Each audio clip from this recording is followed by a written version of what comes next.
Welcome to Storytime. It's Grimm's Fairy Tales, the story of a youth who went forth to learn what fear was.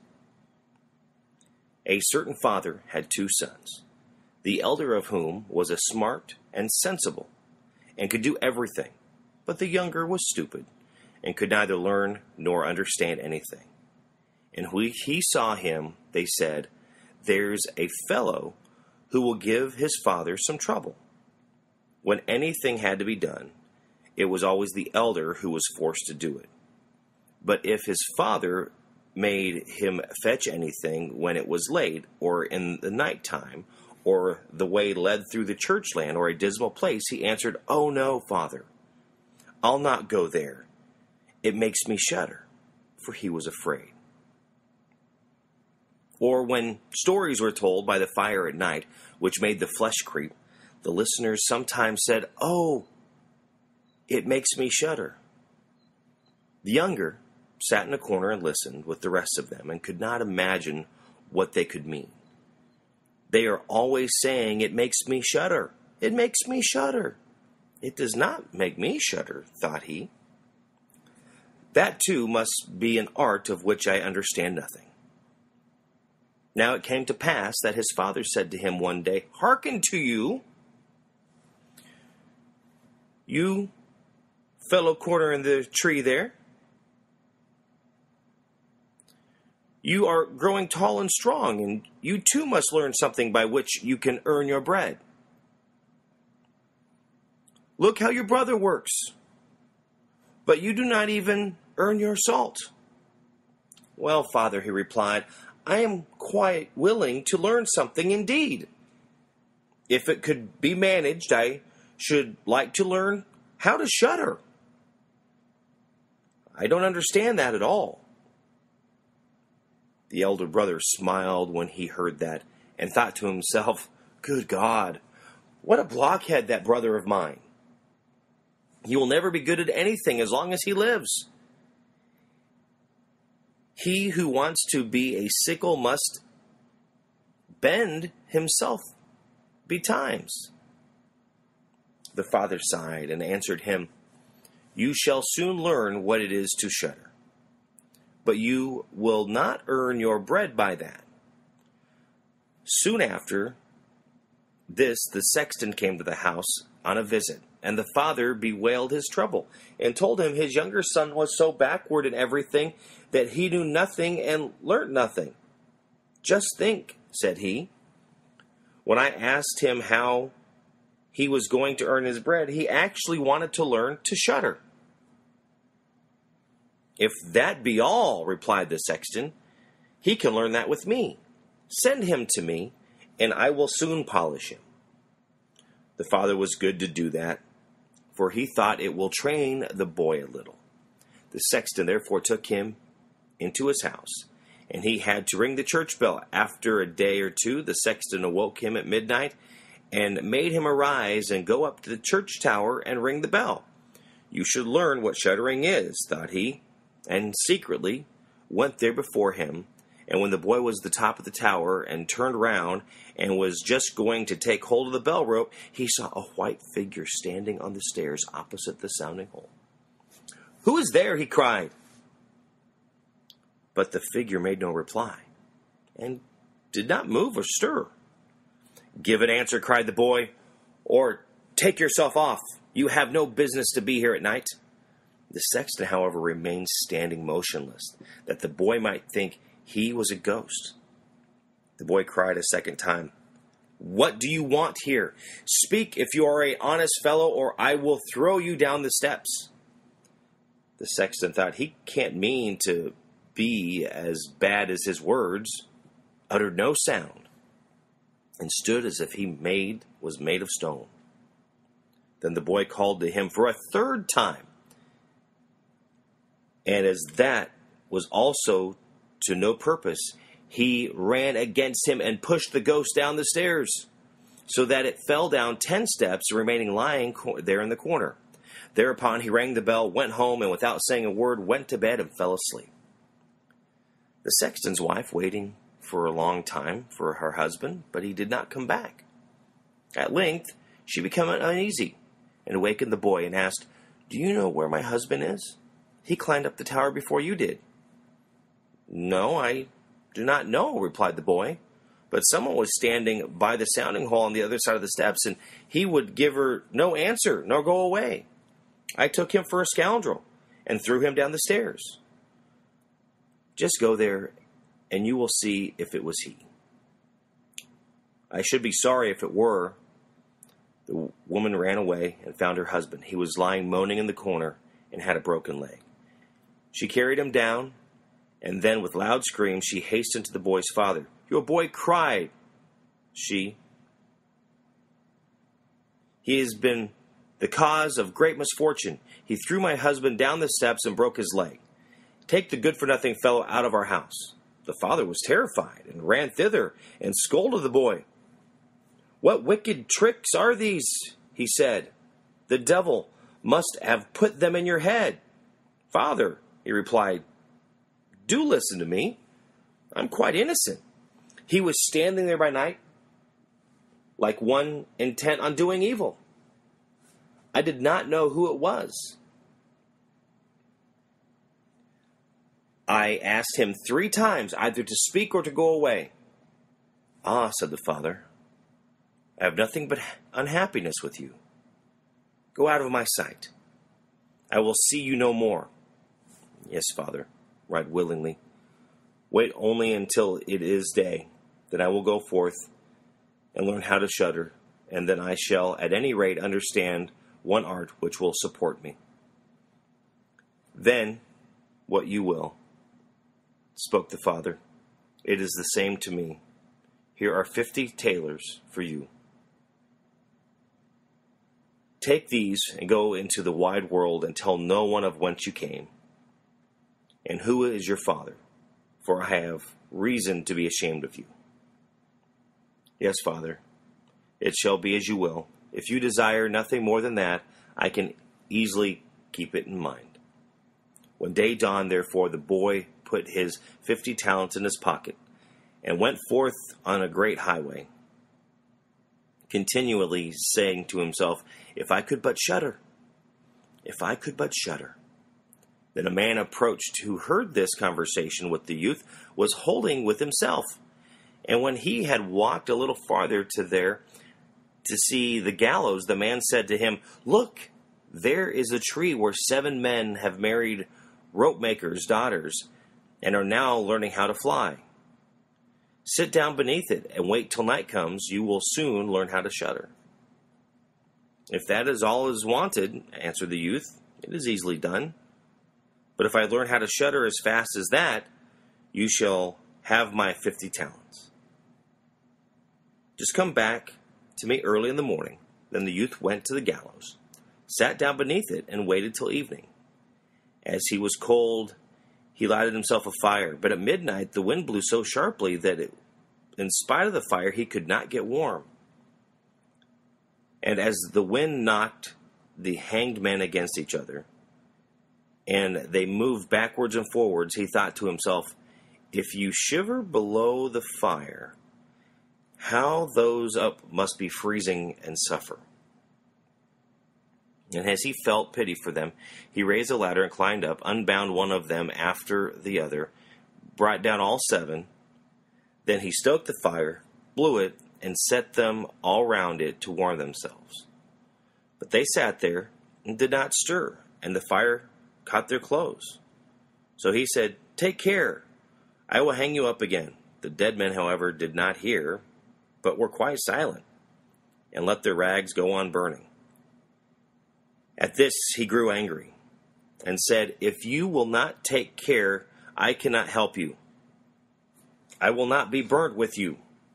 And he hung them up each once again in turn. Then he sat down by his fire and fell asleep. Next morning the man came in and wanted his 50 talents, and said, "Well, do you know how to shudder?"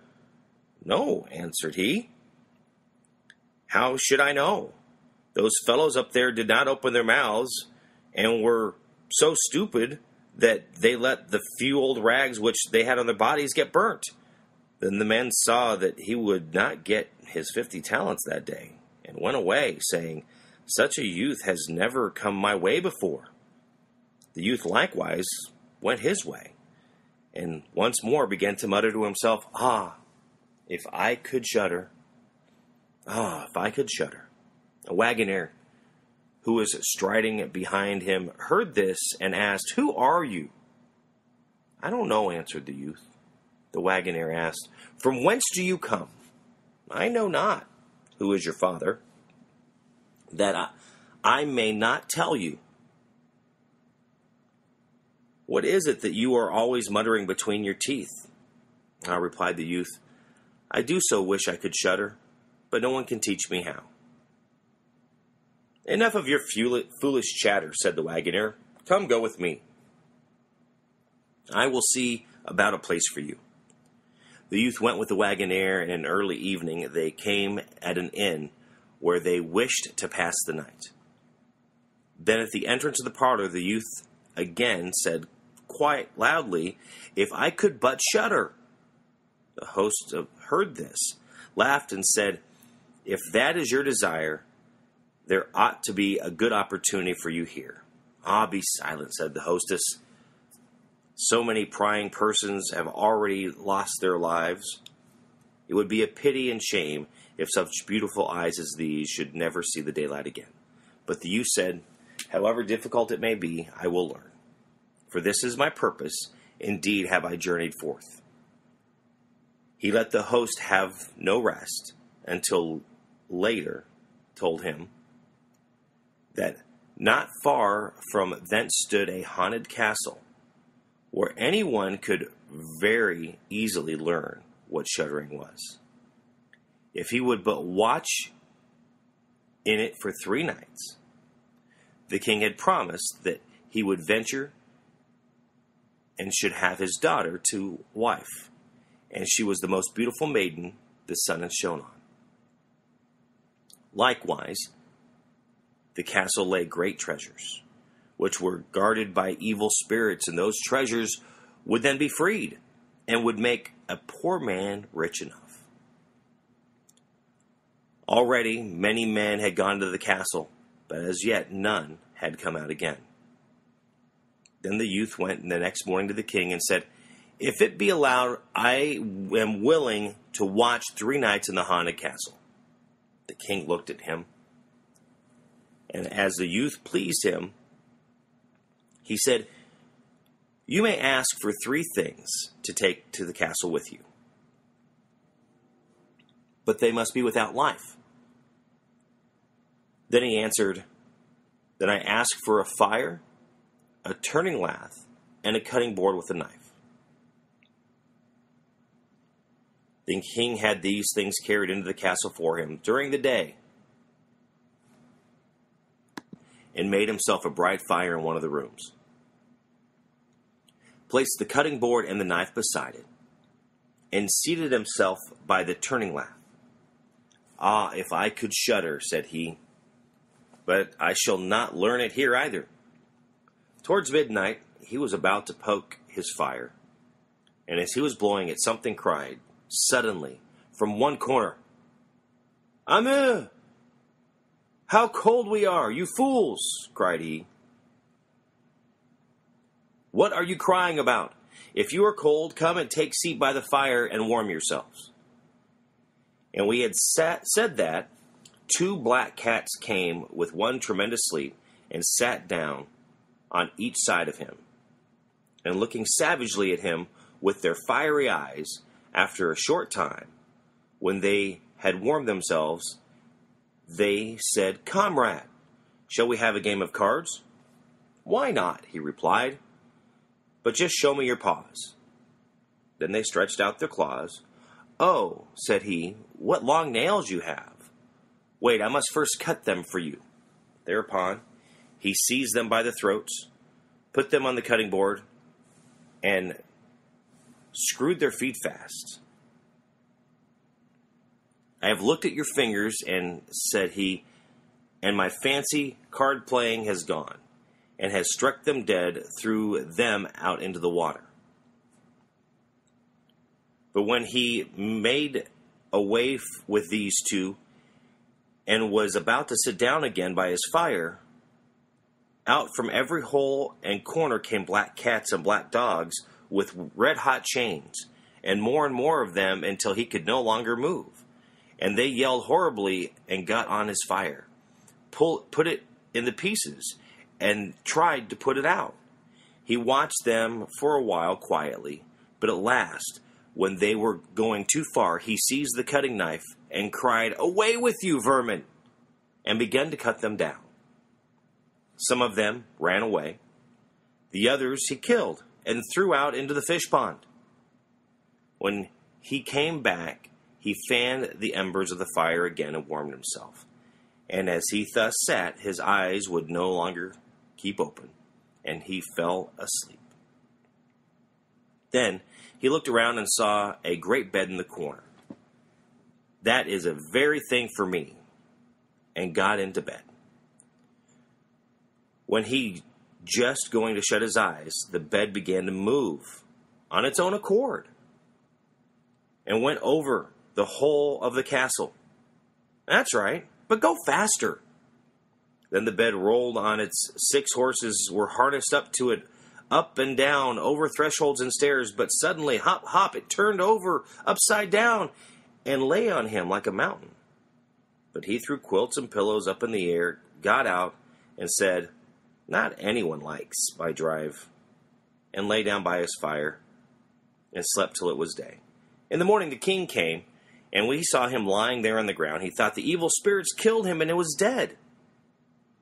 "Then," said he, "after all, it's a pity, for so handsome a man."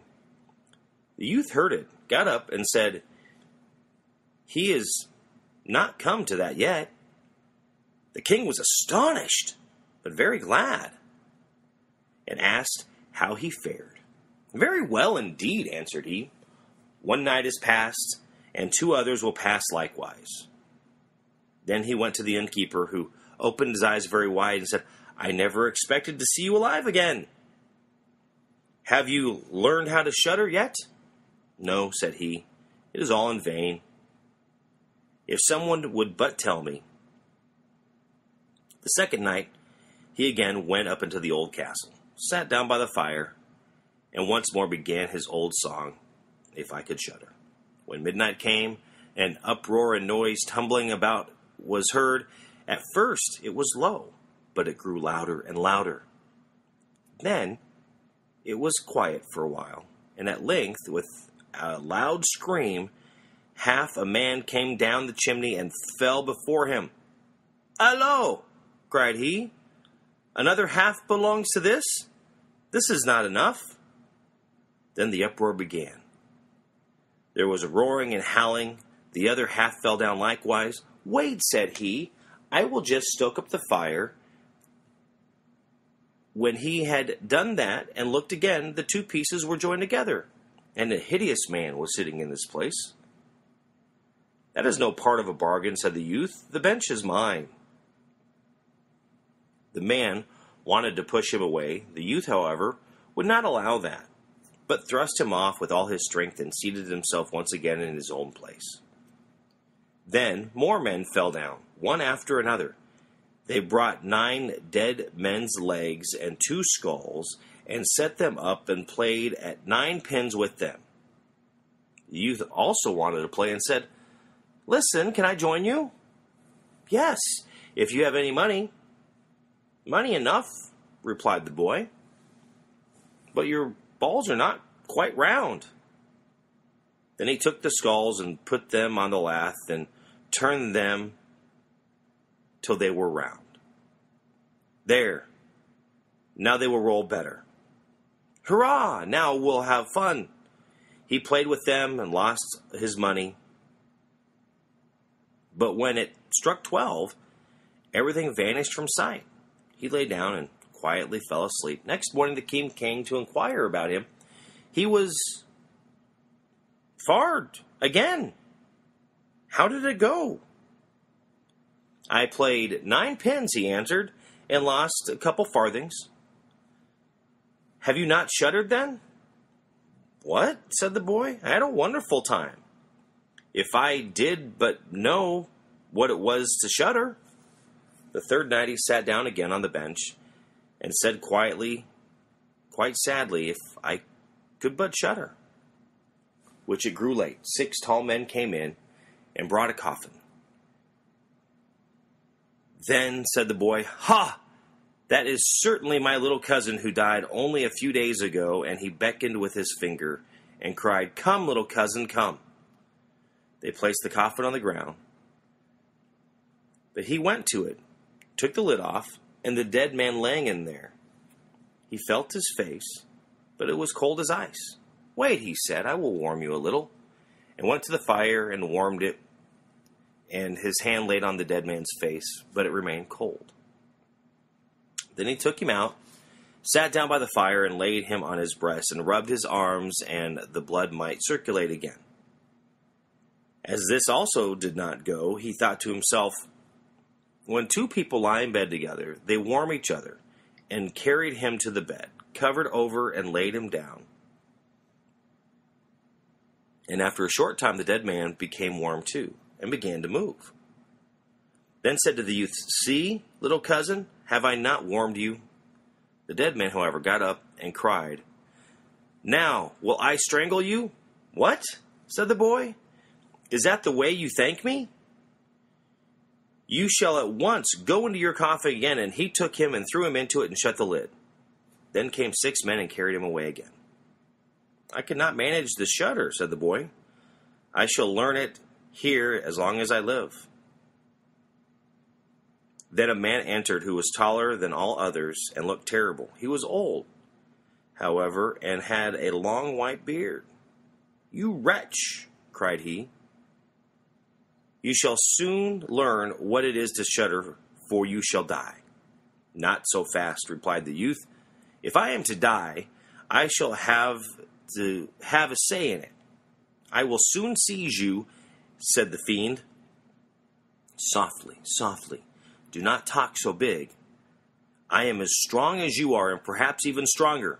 "We shall see," said the old man. "If you are stronger, I will let you go.